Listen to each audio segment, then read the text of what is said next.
Hey guys. Whoops.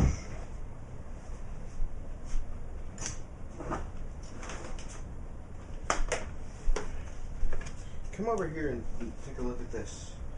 Make sure that we can get a decent picture while we're doing it. We're probably going to have to move the camera again when we actually start it up, but let's start off right here. I'm just going to scoot this up here.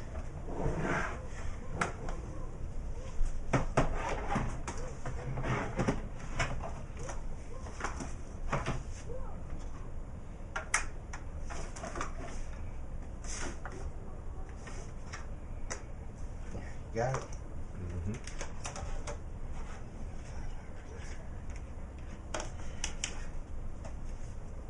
Alright.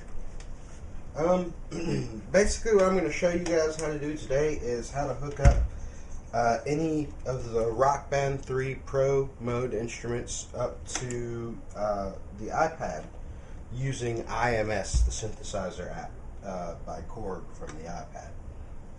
So the things you'll need are Rock Band instruments, obviously.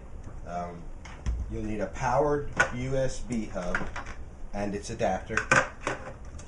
You'll need a MIDI adapter. I bought the cheapest one I could find on Amazon. This was like $4 or $5 on Amazon. You'll need an iPad. And finally, you'll need the camera connector kit. Let me just get this started.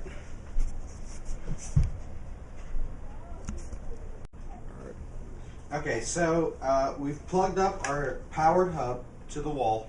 I'm not going to give you a tutorial on that because if you can't figure it out, frankly, shoot yourself. We're going to go ahead and hook up our camera connector kit to the iPad and plug in our MIDI adapter to the hub. So the MIDI adapter plugs into any of the hub's ports that it offers, but the master port, the one that is normally hooked up to a computer, gets plugged up to the iPad. And finally, you have to check this because it's backwards. I assumed that I should plug it in within because it was going into the iPad, but it's actually, in because it was out because it was out from the instrument, but it's actually in because it's into the iPad. So make sure you plug it in with the MIDI in if your MIDI adapter happens to have MIDI out and in, which I'm pretty sure all of them do. And if you've done it correctly, and make sure your stuff is on too. If you've done it correctly, you'll see this light go steady. And when you press different buttons on here, it'll do different things. So that's how you know it's hooked up. And these buttons, I haven't mapped them out yet, but each of these buttons changes the effect. They all seem to be mapped into your synthesizer. So now that you've got everything hooked up, you can go ahead and fire up the synthesizer. Can you get that good on the screen?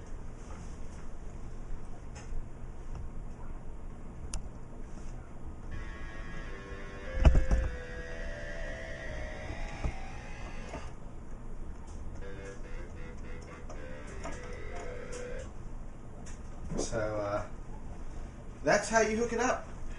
So you can jam out with your guitar or your guitar. I'll show you the guitar here in a second because it works a little differently. But your D-pad, your start and select. I don't think the PlayStation button does anything, and all four of the face buttons do something. And also, a nifty little thing I noticed was on the keyboard anyway, on the guitar. There's a slide part right here. It's a little touch panel right here. And if you notice here, bring the camera in close and get a good shot of that screen so that people can see that, that there's a little scroll wheel there that is mapped to it. So it automatically maps all of the buttons into something in Korg. I just have yet to figure out what button gets mapped to what setting and so on and so forth. And the other thing that's kind of strange is even though it picks up and changes it on the screen, it doesn't change the actual sample sound. It's always the same when you're using this. But when you change it on here,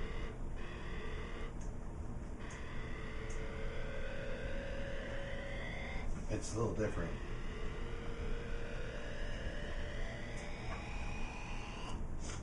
Alright, you can go ahead and stop. I'm going to go ahead and hook up the